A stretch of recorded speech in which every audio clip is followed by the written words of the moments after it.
أما بعد فأعوذ بالله من الشيطان الرجيم بسم الله الرحمن الرحيم وإذ قال موسى لقومه إن الله يأمركم أن تذبحوا بقرة قالوا أتتخذنا هزوا قال أعوذ بالله أن أكون من الجاهلين ولا تهنوا ولا تحزنوا وأنتم الأعلون إن كنتم مؤمنين آمنت بالله صدق الله العظيم وصدق رسوله النبي الأمين المتين الكريم ونحن على ذلك لمن الشاهدين والشاكرين والحمد لله رب العالمين طلب العلم فریضة على كل مسلم ومسلمة خیرکم من تعلم القرآن وعلمہ. کچھ کہنے اور سننے سے قبل اپنے آقا و مولا حضور سید عالم سرکار دو عالم صلی اللہ تعالی علیہ وسلم کی بارگاہ مقدسہ میں درود و سلام کا نذرانہ پیش کیجئے. پڑھیں اللہم صلی علی سیدنا و مولانا محمد و بارک وسلم صلو علیہ صلاة و سلام علیکہ یا رسول اللہ صلی اللہ تعالی علیہ وسلم. الحمدللہ اللہ کا یہ فضل اور اس کا کرم رہا ہے کہ کچھ لمحہ پہلے چند مہینے پہلے میں نے یہاں پر جلسے کے تعلق سے بات کی اور یہ غلامان مصطفیٰ کمیٹی کے ممبران حضرات نے میری آواز پر لبیک کہا اور الحمدللہ انہوں نے بڑی محنتیں اور مشقتیں کی ہیں اور اسی کی بنیاد پر اسی کی وجہ سے اللہ تبارک و تعالی نے یہ پر نور اور یہ رونق والا منظر ہمیں عطا فرمایا. بے شک حقیقت بات. بڑی محنتیں کی ہیں انہوں نے. اللہ تبارک و تعالی ان کے حوصلوں کو بلندی عطا فرمائے. آمین. مولا تبارک و تعالی اس غلامان مصطفیٰ کمیٹی کے جتنے بھی ممبران حضرات ہیں ان کی تمام تر جائز مرادوں کو اپنی بارگاہ میں مقبول عطا فرمائے. آمین آمین. اس کے علاوہ جتنی بھی حضرات یہاں پر تشریف فرما ہیں مولا تبارک و تعالی سبھی کی تمام جائز مرادوں کو پورا فرمائے. آئیے میں نے آپ حضرات کے سامنے کہا درود پاک اللہ تبارک و تعالی نے سب سے افضل عبادت اس کو قرار دیا ہے. درود پاک کے تعلق سے میں آپ حضرات کو ایک حدیث سے پاک سناتا ہوں. اس کے بعد میں قرآن کریم کے تعلق سے کچھ آپ حضرات سے گفتگو کروں گا پھر انشاءاللہ جلسے کو آگے بڑھایا جائے گا. اللہ تبارک و تعالی نے ارشاد فرمایا کہ اللہ تبارک و تعالی نے خاص نور سے علماء کرام کی توجہ عطا ہو.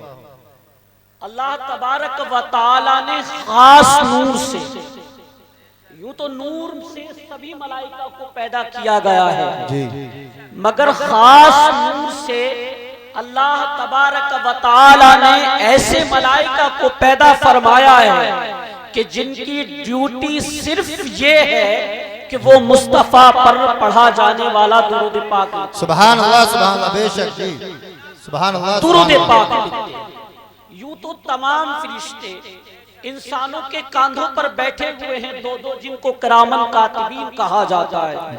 ہم جتنی نمازیں پڑھتے ہیں جتنے روزے رکھتے ہیں جتنے گناہ کرتے ہیں جتنی نیکیاں کرتے ہیں وہ ہمارے لکھ رہے ہیں گناہ بھی اور نیکی بھی. مگر اللہ تبارک و تعالی نے خاص سے ایسے ملائکہ کو پیدا فرمایا ہے کہ جو صرف اور صرف مصطفیٰ پر پڑھا جانے والا درود پاک لکھتے ہیں. سبحان اللہ سبحان اللہ. بے شک سبحان اللہ سبحان اللہ. اور فرماتے ہیں کہ جب وہ آسمان سے آتے ہیں تو وہ نور کی تختیاں لے کر کے آتے ہیں قراطیس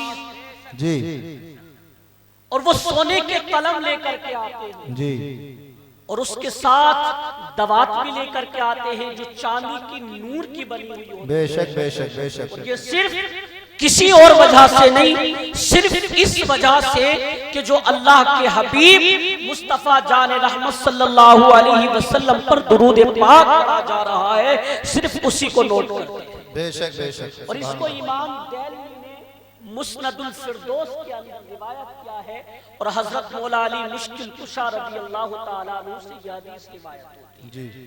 محبتوں کے ساتھ درود پاک پڑھیے صلی اللہ علی النبی الامی وآلہ صلی اللہ تعالیٰ علیہ وسلم۔ حضرات، ہمارے اندر نا ایک کمی یہ ہے کہ ہم حسد ایک دوسرے سے بہت کرتے ہیں۔ جی حقیقت بات ہے۔ یوں تو قرآن کریم کے تعلق سے حضرت مولانا مفتی قاسم القادری صاحب قبلہ آپ حضرات کو انشاءاللہ گفتگو سنائیں گے، آپ حضرات سماعت کریں گے۔ میں اس سے الگ کچھ آپ حضرات سے گفتگو کرنا چاہتا ہوں۔ ہم لوگوں کے اندر حسد بہت پیدا ہو گیا ہے، جلن، تکبر۔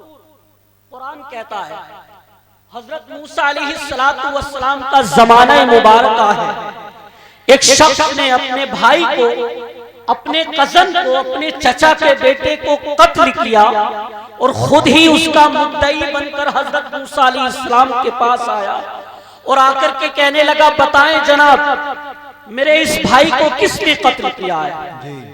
حضرت موسیٰ علیہ السلام نے بالکل ایک سادہ سی بات کہی، کیا فرمایا؟ وَإِذْ قَالَ مُوسَىٰ لِقَوْمِهِ إِنَّ اللَّهَ يَأْمُرُكُمْ أَن تَذْبَحُوا بَقَرَةً، کہ اللہ تبارک و تعالی تمہیں حکم دیتا ہے کہ تم ایک گائے ذبح کرو اور اس کا کچھ حصہ اس مقتول کو مارو، وہ خود تمہیں اٹھ کر کے بتا دے گا کہ مجھے کس نے قتل کیا۔ بے شک بے شک۔ یہ پہلا پارہ ہے سورہ بقرہ اور آیت نمبر 67 سے یہ شروع ہو رہا ہے۔ اب چونکہ یہ جانتا تھا قاتل تو میں خود ہوں، اب یہ ذبح تو کرنا نہیں چاہ رہا تھا۔ جب اس کو کہا گیا کہ قتل کرو اور اس کو ذبح کرو، ذبح کرنے کے بعد اس کا کچھ حصہ مقتول کو مارو، یہ خود تمہیں اٹھ کر کے بتا دے گا کہ مجھے کس نے قتل کیا، تو اس نے جواب کیا دیا؟ قالوا اتتخذنا ہزوا۔ جی آپ میرے ساتھ مذاق کرتے ہیں؟ کبھی بھلا ایسا بھی ہوا ہے کہ مردے کو جانور کا گوشت مارا جائے اور وہ خود اٹھ کر کے بتا دے مجھے کس نے قتل کیا ہے؟ حضرت موسیٰ علیہ السلام نے فرمایا قال اعوذ باللہ ان اکون من الجاہلین، میں پناہ مانگتا ہوں اللہ کی کہ میں جاہلوں میں سے ہو جاؤں۔ ہر وقت کسی کی مذاق بناتے رہنا، ہر وقت کسی کے جذبات کے ساتھ کھیلتے رہنا، ہر وقت اس کی ملامت کرتے رہنا، یہ تو جاہلوں کا طریقہ ہے۔ جی بے شک بے شک۔ کس کا طریقہ ہے؟ بول کے بتائیے، جاہلوں کا۔ کس کا طریقہ ہے؟ جاہلوں کا طریقہ ہے۔ حضرت موسیٰ علیہ السلام نے کہا ہے، قرآن ہے، خوش طبعی اور بات ہے، خوش مزاجی اور بات ہے، مسکراتے رہنا اور بات ہے، لیکن ہر وقت کسی کے ساتھ مذاق کرتے رہنا، اس کی مذاق بناتے رہنا، یہ جاہلوں کا طریقہ ہے۔ بے شک بے شک۔ اب دیکھیں یہ جاہل یہ جانتا ہے کہ میں نے قتل کیا ہے، تو یہ کیا کہہ رہا ہے؟ قالوا ادع لنا ربک یبین لنا ما ہی۔ جی اے موسیٰ پھر آپ نا اللہ سے دعا کریں کہ اللہ تبارک و تعالی ہمیں کھل کے بتائے وہ گائے کس طرح کی ہونی چاہیے۔ بے شک بے شک۔ ارادہ نہیں ہے نا ذبح کرنے کا، جی وہ گائے بتائیں کس طرح کی ہونا چاہیے۔ حضرت موسیٰ علیہ السلام نے فرمایا قال انہو یقول انہا بقرۃ لا فارغ ولا بکر، جی وہ گائے نہ زیادہ بچیا ہونی چاہیے نہ زیادہ بوڑھی ہونی چاہیے، عوان بین ذالک، ان دونوں کے درمیان وہ گائے ہونی چاہیے، یعنی جوان گائے ہونی چاہیے۔ فَافْعَلُوا مَا تُؤْمَرُونَ، کرو جس کا حکم تجھے اللہ تبارک و تعالی دیتا ہے۔ بے شک۔ اب کیا کہتا ہے یہ؟ قالوا ادع لنا ربک یبین لنا ما لونھا۔ ارے واہ جی، اگلی بات سن لو، ارشاد۔ قالوا ادع لنا ربک یبین لنا ما لونھا۔ اے موسیٰ آپ نا اللہ سے دعا کریں کہ اللہ تبارک و تعالی ذرا کھل کے بتائے کہ گائے کا رنگ کس طرح کا ہونا چاہیے۔ حضرت موسیٰ علیہ السلام نے فرمایا قال انہو یقول انہا بقرۃ صفراء، فرمایا رب فرماتا ہے کہ وہ صفراء رنگ ہونی چاہیے، یعنی گہرے زرد رنگ کی ہونی چاہیے، فاقع لونھا تسر الناظرین، اور جب اسے کوئی دیکھے تو وہ اس کو اچھی لگنی چاہیے، نظروں کو بھاری چاہیے، خوبصورت لگنی چاہیے۔ اب کہتا ہے قالوا ادع لنا ربک یبین لنا ما ہی، اے موسیٰ نہیں، آپ پھر اللہ سے دعا کریں کہ مولا تبارک و تعالی ہمیں کھل کے بتائے وہ گائے کس طرح کی ہونی چاہیے۔ ان البقرہ تشابہ علینا، ہمیں گائے پر ذرا شک ہو گیا ہے، شبہ پڑ گیا ہے کہ وہ گائے کس طرح کی ہونا چاہیے۔ وَإِنَّا إِن شَاءَ اللَّهُ لَمُهْتَدُونَ، اگر اللہ نے چاہا تو ہم ضرور ہدایت پا جائیں۔ بے شک بے شک بے شک۔ اللہ تبارک و تعالی نے فرمایا قال إِنَّهُ يَقُولُ إِنَّهَا بَقَرَةٌ لَا ذَلُولٌ تُثِيرُ الْأَرْضَ، بے شک بے شک۔ گائے اس طرح کی ہونی چاہیے کہ کبھی وہ کھیتی میں نہ چلائی گئی۔ جی جو کام آج کے دور میں ہم ٹریکٹر سے لیتے ہیں، کیا علمی گفتگو ہے حضرت، اس بہت سے پہلے لوگ جانوروں سے کام لیا کرتے تھے۔ آج کے دور میں تو وہ گاڑیوں کا سسٹم ختم ہو گیا ہے، ہل کا سسٹم ختم ہو گیا ہے۔ جو کام آج ہم ٹریکٹر سے لیتے ہیں، مشینری سے لیتے ہیں، کبھی جانوروں سے لیا کرتے تھے۔ فرمایا کہ گائے اس طرح کی ہونی چاہیے کہ اس سے کبھی کام نہیں لیا گیا ہو، وہ کبھی کھیتی باڑی کے چلانے میں کام نہ آئی ہو، اور ولا تسقی الحرث، اور بے شک جی بہت جی۔ وہ جو کنویں کے گرد گائے گھوما کرتی تھی جس سے پانی نکالا کرتے تھے، تو اس طرح کی گائے ہونی چاہیے کہ کبھی وہ کھیتی باڑی میں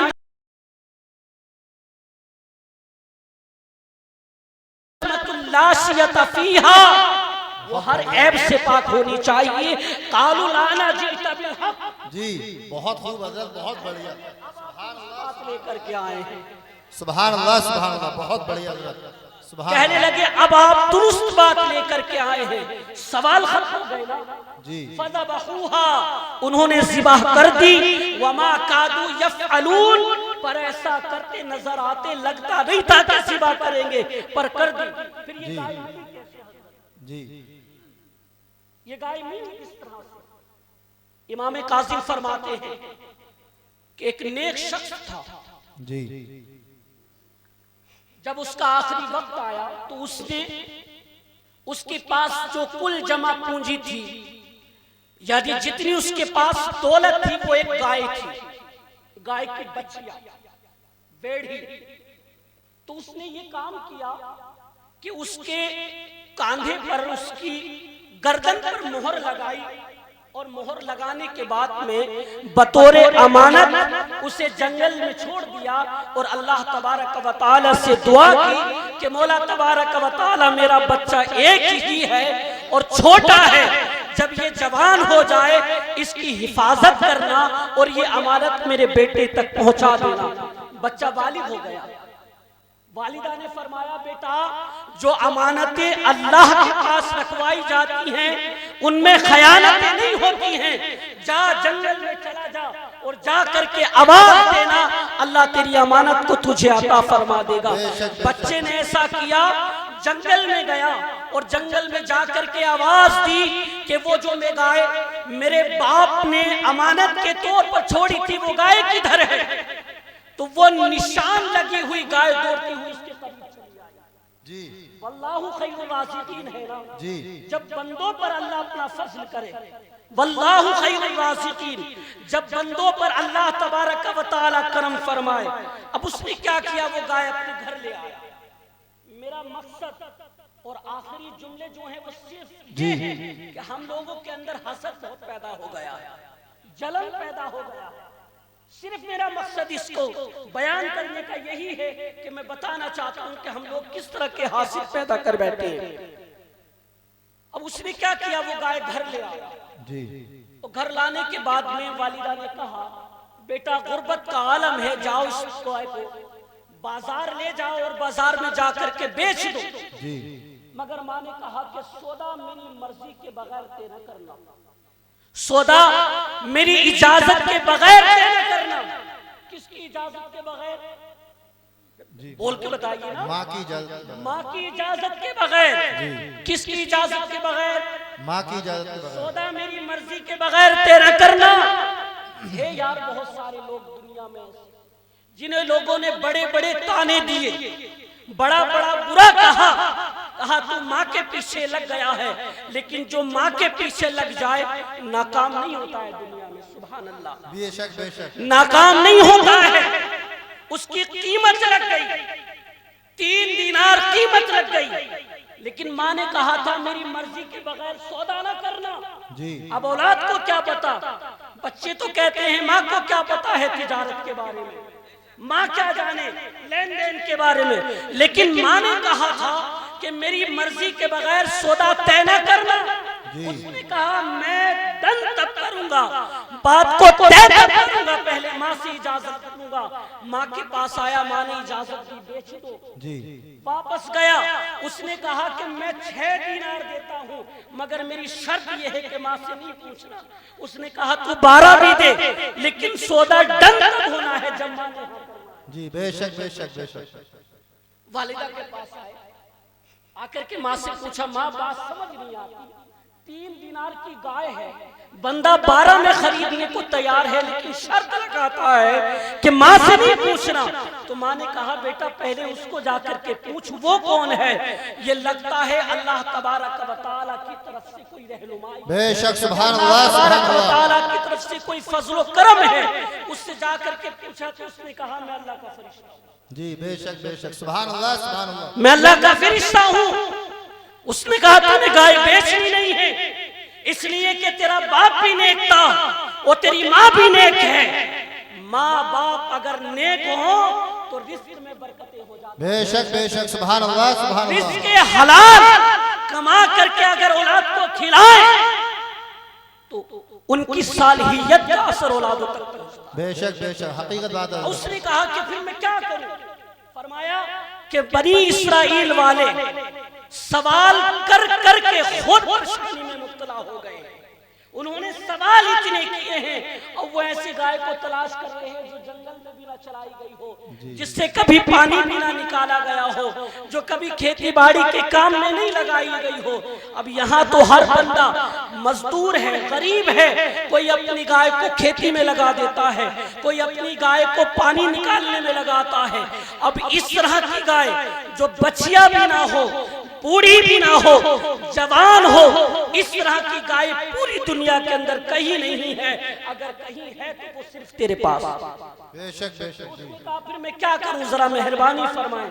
تو فرشتے نے کہا کہ بنی اسرائیل والے سوال کر کر کے خود مشکل میں مبتلا ہو گئے ہیں, اب وہ تیرے پاس آئیں گے, وہ تجھ سے گائے خریدنے کے لیے آئیں گے. تو اس نے کہا پھر میں گائے کتنے کی بیچوں اس کو. تو فرشتے نے کہا سودا تو نہیں کرنا ہے اس سے, صرف یہ کہنا ہے کہ گائے کو ذبح کروں گا, گائے کے اندر سے گوشت نکالوں گا, اور گوشت نکالنے کے بعد اس کھال کو اس کھلنی کے اندر آپ پیسے بھرو گے تو پھر میں آپ کو گائے. بنی اسرائیل والے ڈھونڈتے ڈھونڈتے ڈھونڈتے ڈھونڈتے پہنچ گئے اس کے پاس. اس سے آ کر کے کہا 3 دینار کی گائے ہے, 6 لے لو. اس نے کہا نہ بھائی, گائے ذبح کروں گا, گوشت نکالوں گا, اور پھر اس کی کھال کے اندر دینار بھرو گے تو پھر گائے آپ کو ملے. اب کیا کرتے کیا کرتے. حضرت امام سیوطی نے در منصور کے اندر لکھا ہے, حضرت امام حاکم حدیث لے کر کے آئے. سنو جوانوں, اور اس کو دل کی تختی پر نوٹ کر لو اور اپنے دلوں پر لکھ لو. میرے آقا کریم صلی اللہ علیہ وسلم نے ارشاد فرمایا اگر بنی اسرائیل والے تیرے سوال نہیں کرتے, جی اگر بنی اسرائیل والے, یہاں تو ایک لمحے میں اگر کوئی گستاخی ہو جائے نا, بھول بھی اگر ہو جائے تو 4 لوگ کھڑے ہوتے ہیں سوال کرنے کے لیے, بتائے امام صاحب کیا ہے. جب تک خود کا عمل نہیں ہو اس پر, امام صاحب تقریر نہیں کرتے تھے, 50 لوگ کہتے تھے. آج امام صاحب ہر ہفتے سمجھا رہے ہیں کہ نمازوں کی پابندی کرو, پھر بھی مساجد خالی ہے. جی حقیقت بات ہے. سوالات کرنے کی عادت بن گئی ہے. فرماتے ہیں اگر بنی اسرائیل والے اتنے سوالات نہیں کرتے تو اتنی مشکل کے شکار نہیں ہوتے. انہوں نے سوال اتنے کیے ہیں, چارہ کوئی نہیں ہے, کوئی گنجائش ہی نہیں ہے, یہی گائے خریدنی ہے, یہی گائے لے کر کے جانی ہے.